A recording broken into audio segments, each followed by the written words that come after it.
ಬೀಚಿಗೆ.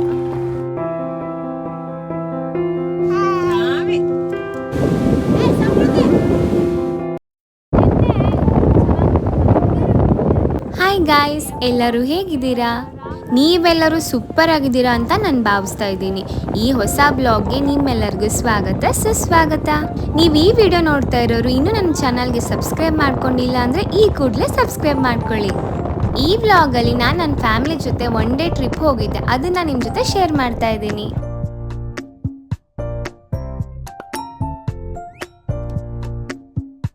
ಇವಳು ನಮ್ಮ ಅಕ್ಕನ ಮಗಳು ಸಮೃದ್ಧಿ. ಇವಳು ಕೈಗೆ ಕಾಲ್ಗೆ ಈ ತರ ಟ್ಯಾಟೂನ ಹಾಕೊಂಡಿದ್ದಾಳೆ. ಏನಿದು ಸಮು? ಏನಿದು ಸಮು? ಟ್ಯಾಟೂ. ಏನು ಟ್ಯಾಟೂ ಯಾರು ಕೊಟ್ಟಿದ್ದು?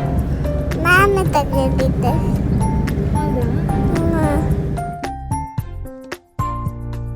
ನಾನು ನಿಮಗೆ ನಾವು ಎಲ್ಲಿ ಹೋಗ್ತಾ ಇದ್ದೀವಿ ಅಂತ ಹೇಳಿಲ್ಲ ಅಲ್ವಾ? ನಾ ಹೋಗ್ತಾ ಇರೋದು ಇವತ್ತು ಹೊನ್ನಾವರಕ್ಕೆ.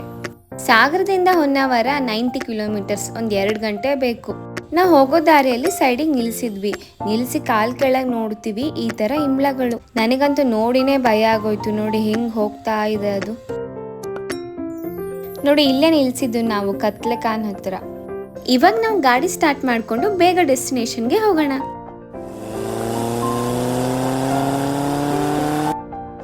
ನಾವು ಫಸ್ಟ್ ಬಂದಿದ್ದು ಮ್ಯಾಂಗ್ರೋವ್ ಬೋರ್ಡ್ ವಾಕ್ಗೆ.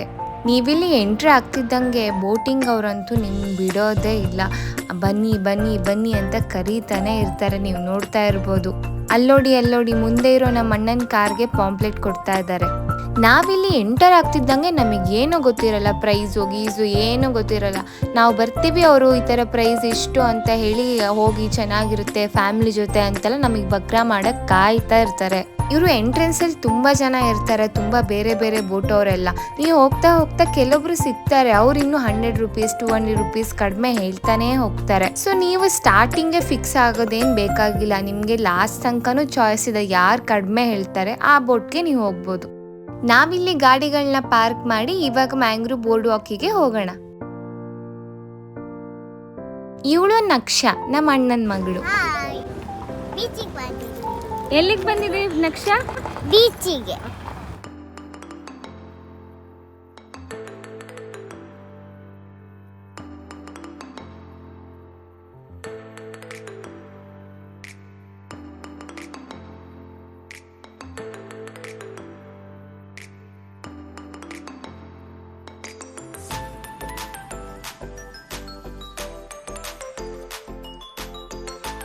ನಾನೊಂದು 2-3 ಸರಿ ಹೊನ್ನಾವರಕ್ಕೆ ಬಂದಿದ್ದೀನಿ. ಹಾಗೆ ಇದೇ ವೇಯಲ್ಲಿ ಗೋಕರ್ಣಗೆಲ್ಲ ಹೋಗಿದ್ದೀನಿ.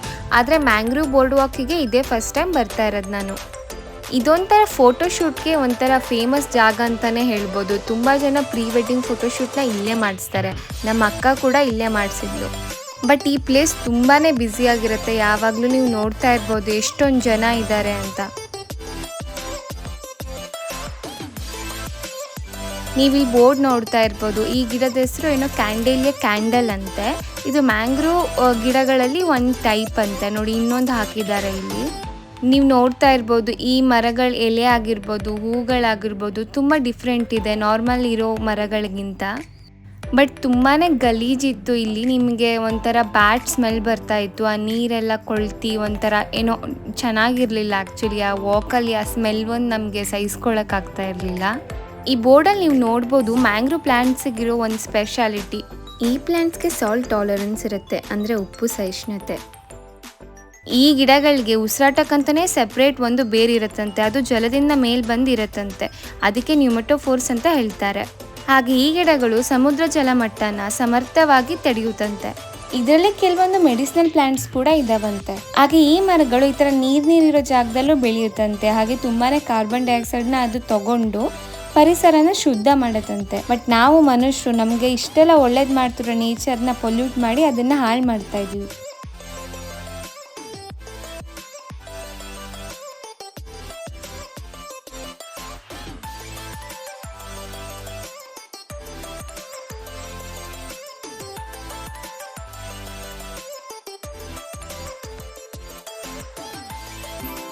ನಾವು ಮ್ಯಾಂಗ್ರೋವ್ ಬೋರ್ಡ್ ವಾಕ್ ಮುಗಿಸಿ ಇಲ್ಲಿ ಒಂದು ಖಾಲಿ ಜಾಗದಲ್ಲಿ ಗಾಡಿನ ಪಾರ್ಕ್ ಮಾಡಿ ನಾವು ಮನೆಯಿಂದನೇ ಪಲಾವ್ ಮಾಡ್ಕೊಂಡು ಬಂದಿದ್ದೀವಿ, ಅದನ್ನು ತಿಂತಾ ಇದ್ದೀವಿ ಇಲ್ಲಿ.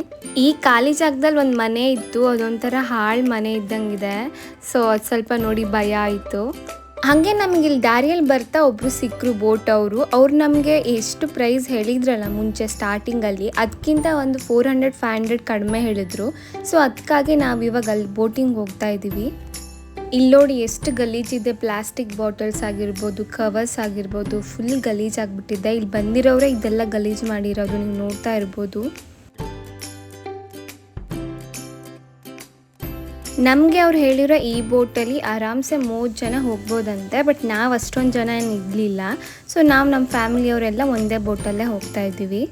ನಾನು ಹಿಂದೆ ಒಂದ್ಸಲಿ ಫ್ರೆಂಡ್ಸ್ ಜೊತೆ ಬಂದಿದ್ದೆ ಹೊನ್ನಾವರಕ್ಕೆ, ಆವಾಗ ಹೋಗಿದ್ದೆ ನಾನು. ಬಟ್ ಆ ಬೋಟ್ ಸ್ವಲ್ಪ ಡಿಫ್ರೆಂಟ್ ಆಗಿತ್ತು ಇದಕ್ಕಿಂತ.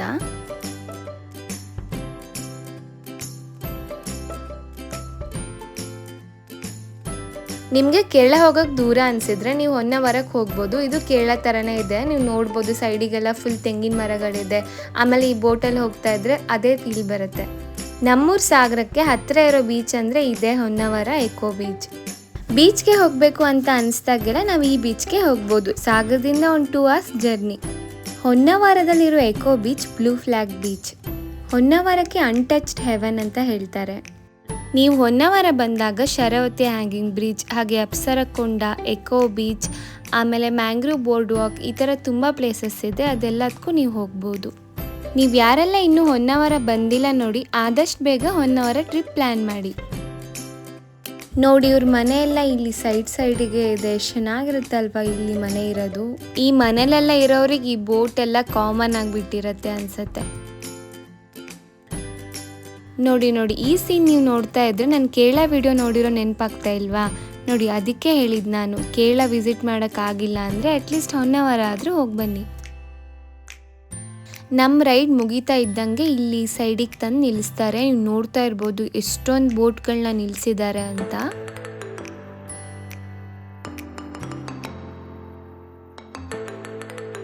ನಮ್ಮ ಬೋಟಿಂಗ್ ರೈಡ್ ಮುಗೀತಾ ಇದ್ದಂಗೆ ನಾವಿಲ್ಲಿ ಬಂದು ಕಲ್ಲಂಗಡಿ ಹಣ್ಣು ತೊಗೊಂಡು ತಿಂತಾ ಇದ್ದೀವಿ. ನಾವೆಲ್ಲರೂ ಹೆಲ್ದಿಯಾಗಿ ಕಲ್ಲಂಗಡಿ ಹಣ್ಣು ತಿಂತಾ ಇದ್ರೆ ಅವಳು ಚಿಪ್ಸ್ ತಿಂತಾ ಇದ್ದಾಳೆ ನೋಡು ಅಂತ ತೋರಿಸ್ತಾ ಇದ್ದಾಳೆ ನೋಡಿ. ಬ್ಯಾಕ್ ವಾಟರ್ ಬೋಟಿಂಗ್ ಮುಗಿಸ್ಕೊಂಡು ಕಲ್ಲಂಗಡಿ ಹಣ್ಣು ತಿಂದ್ಕೊಂಡು ನಾವು ಈಗ ನೆಕ್ಸ್ಟ್ ಹೋಗ್ತಾ ಇರೋದು ಎಕೋ ಬೀಚ್ಗೆ. ಮಕ್ಕಳೆಲ್ಲರೂ ಬೀಚಿಗೆ ಹೋಗ್ತಾ ಇದ್ದೀವಿ ಅಂತ ತುಂಬಾ ಎಕ್ಸೈಟ್ ಆಗಿದ್ರು. ನಾವು ಹೋಗಿ ಸಂಡೇ ಆಗಿದ್ದರಿಂದ ಸ್ವಲ್ಪ ಜನ ಜಾಸ್ತಿನೇ ಇದ್ರು ಅಂತ ಹೇಳ್ಬೋದು. ಈ ಬ್ಲೂ ಫ್ಲ್ಯಾಗ್ ಬೀಚ್ ಸರ್ಟಿಫಿಕೇಷನ್ನ ಸುಮ್ಮನೆ ಯಾವ್ದ್ಯಾವುದೋ ಬೀಚಿಗೆ ಕೊಡಲ್ಲ.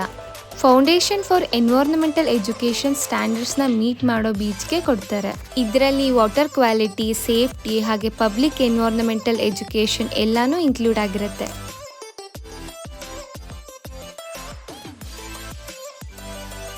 ಇಲ್ಲಿ ಬೀಚ್ ಮುಂದೆನೆ ಮಕ್ಕಳಿಗೆ ಆಟ ಆಡೋಕ್ಕೆ ಸ್ವಲ್ಪ ಪಾರ್ಕ್ ಥರ ಇದೆ. ಅಲ್ಲಿ ನೀವು ನೋಡ್ತಾ ಇರ್ಬೋದು ಸಮೃದ್ಧಿ ಮತ್ತು ನಕ್ಷಾ ಆಟ ಆಡ್ತಾ ಇದ್ದಾರೆ. ಟೋಟಲ್ ಆಗಿ ನಮ್ಮ ಜೊತೆ 4 ಜನ ಮಕ್ಕಳಿದ್ದಾರೆ. ಸಮೃದ್ಧಿ, ಸಾನಿಧ್ಯ, ನಕ್ಷಾ ಹಾಗೆ ನೀತಿ. ಎಲ್ಲರೂ ತುಂಬಾ ಖುಷಿಯಾಗಿ ಕಾಯ್ತಾ ಇದ್ದಾರೆ ಯಾವಾಗ ಬೀಚಿಗೆ ಹೋಗಿ ನೀರಲ್ಲಿ ಆಟ ಆಡ್ತೀವಿ ಅಂತ. ನೀವು ನೋಡ್ತಾ ಇರ್ಬೋದು ನಕ್ಷಾ ಮತ್ತು ಸಮೃದ್ಧಿ ಅಂತೂ ಓಡ್ತಾ ಇದ್ದಾರೆ.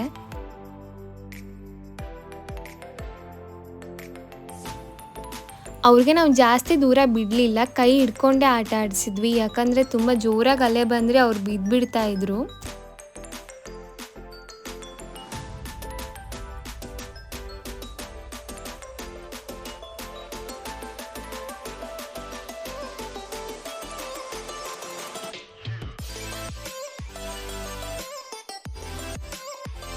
ನಾನಿಲ್ಲಿ ನೀರಲ್ಲೆಲ್ಲ ಆಟ ಆಡೋಕ್ಕೆ ಹೋಗಲಿಲ್ಲ. ಸೊ ನನ್ನ ಬಟ್ಟೆನೂ ಇವ್ರ ಥರ ಒದ್ದೆ ಆಗಲಿಲ್ಲ.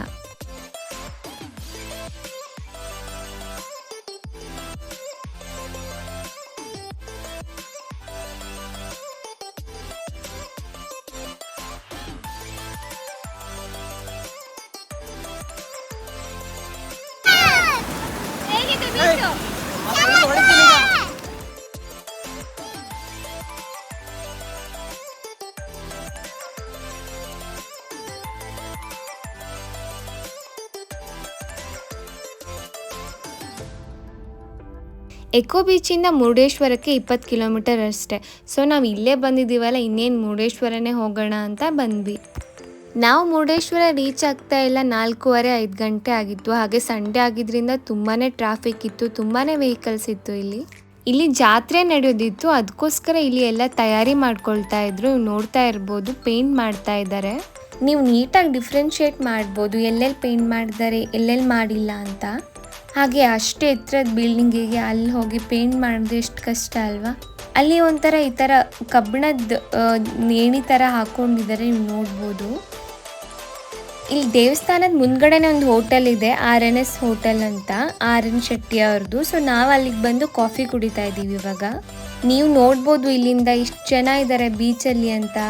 ಈ ಬೀಚಲ್ಲಂತೂ ನಿಜವಾಗ್ಲೂ ನೀವು ಆಟ ಆಡೋಕ್ಕಾಗಲ್ಲ. ನೀವು ಒಂದ್ಸತಿ ಸುಮ್ಮನೆ ನೋಡಿದ್ರೆ ಅಲ್ಲಿ ಹೇಗೆ ಆಟ ಆಡ್ತಾರೆ ಅಂತ ಅನ್ಸೋಗುತ್ತೆ. ಎಕೋ ಬೀಚ್ ಎಷ್ಟು ಚೆನ್ನಾಗಿತ್ತಪ್ಪ ಅನ್ಸೋಯ್ತು ನನಗೆ. ನಾವಿವಾಗ ದೇವಸ್ಥಾನದ ಕಡೆ ಹೊರಟ್ವಿ. ನಮಗೆ ಒಳಗಡೆ ಹೋಗಿ ದರ್ಶನ ಮಾಡೋಕ್ಕಂತೂ ಆಗಲಿಲ್ಲ, ಯಾಕಂದರೆ ಅಷ್ಟು ಜನ ಇದ್ದರು, ಅಷ್ಟು ಕ್ಯೂ ಇತ್ತು ಅಲ್ಲಿ. ಬಟ್ ನಾವು ದೇವಸ್ಥಾನದ ಒಳಗಡೆ ಹಾಗೆ ಈ ಕಡೆ ಸೈಡ್ ಎಲ್ಲ ಶಿವಂದು ಏನಿದೆ ಅಲ್ಲ ಸ್ಟ್ಯಾಚು, ಅಲ್ಲೆಲ್ಲ ಹೋಗಿ ಬಂದ್ವಿ. ನಾನು ಮುರುಡೇಶ್ವರಕ್ಕೆ ತುಂಬ ಸಲ ಬಂದಿದ್ದೀನಿ, ಫ್ರೆಂಡ್ಸ್ ಜೊತೆ ಆಗಿರ್ಬೋದು, ಫ್ಯಾಮಿಲಿ ಜೊತೆನೂ ಬಂದಿದ್ದೀನಿ. ನಾವು ಮುರುಡೇಶ್ವರದಲ್ಲಿ ಜಾಸ್ತಿ ಹೊತ್ತೇನು ಇರಲಿಲ್ಲ, ನಾವು ಬಂದಿದ್ದೆ ಒಂದು 4:15 ಗಂಟೆ ಆಗಿತ್ತು. ಇಲ್ಲೊಂದು 6 ಗಂಟೆ ತನಕ ಇದ್ವಿ ಅಷ್ಟೇ.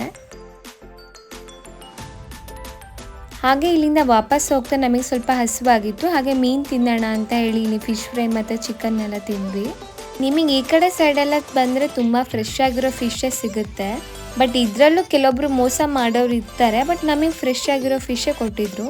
ನಾವಿಲ್ಲಿ ಮೀನು ತಿನ್ಕೊಂಡು ನಮ್ಮ ಮನೆ ಕಡೆ ಹೊರಟ್ವಿ. ನಾವು ವಾಪಸ್ ಹೋಗ್ತಾ ಹೊನ್ನಾವರದ ಹತ್ರನೇ ಒಂದು ಹೋಟೆಲಿಗೆ ಹೋಗಿದ್ವಿ, ಅಲ್ಲಿ ಊಟ ಮಾಡಿದ್ವಿ. ಎಲ್ಲರೂ ನೋಡ್ತಾ ಇರ್ಬೋದು ಎಷ್ಟು ಸುಸ್ತಾಗಿದ್ದಾರೆ ಅಂತ.